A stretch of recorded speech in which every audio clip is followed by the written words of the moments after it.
The full NFL playoff picture. With the afternoon games over, it's time to reshuffle the playoff scenario deck.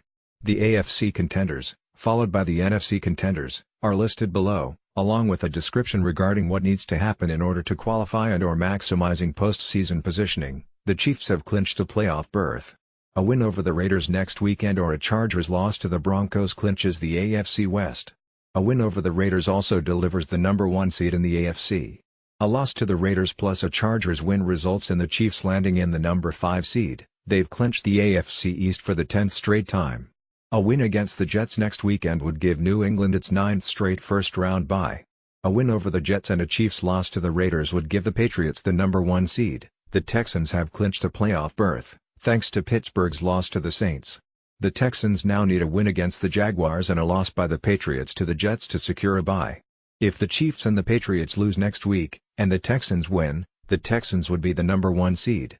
Losing next weekend would also result in losing the division crown to the winner of the Colts-Titans game. A Colts-Titans tie would deliver the AFC South to the Texans. Thanks to that victory over the Chargers, the Ravens are in with a win next week over Cleveland or a Pittsburgh loss to the Bengals.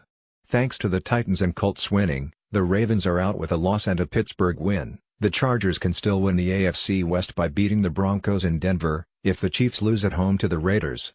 Absent that, the Chargers will be the number 5 seed, with Pittsburgh losing. Next Sunday night's game against the Colts becomes a win-and-in scenario. The Titans could win the division by beating the Colts. If the Texans lose to the Jaguars, the Colts have the same scenario as the Titans. The Steelers are screwed, thanks to their loss to the Saints.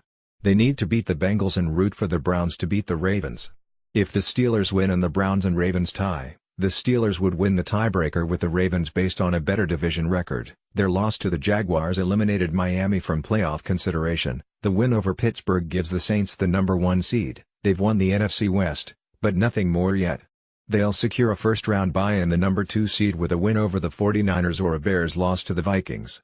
If the Rams lose and the Bears win, the Rams will fall to the number 3 seed. The Bears can become the number 2 seed if they beat the Vikings, and if the Rams lose to the 49ers. Otherwise, Chicago is locked in as the number 3 seed. They've clinched the NFC East, and they're locked in as the number 4 seed. The Seahawks have clinched a playoff berth. A win next week over Arizona makes Seattle the number 5 seed. If they lose and the Vikings beat Chicago, the Seahawks would be the number 6 seed. The win over the Lions, combined with Philly's win over the Texans, requires the Vikings to win next weekend to nail down a playoff berth. Unless Eagles lose to Washington, a win next weekend at Washington plus a Vikings loss would give the Eagles the number 6 seed. The wins by the Vikings and Eagles have eliminated Washington. The Panthers were eliminated by their loss to Atlanta.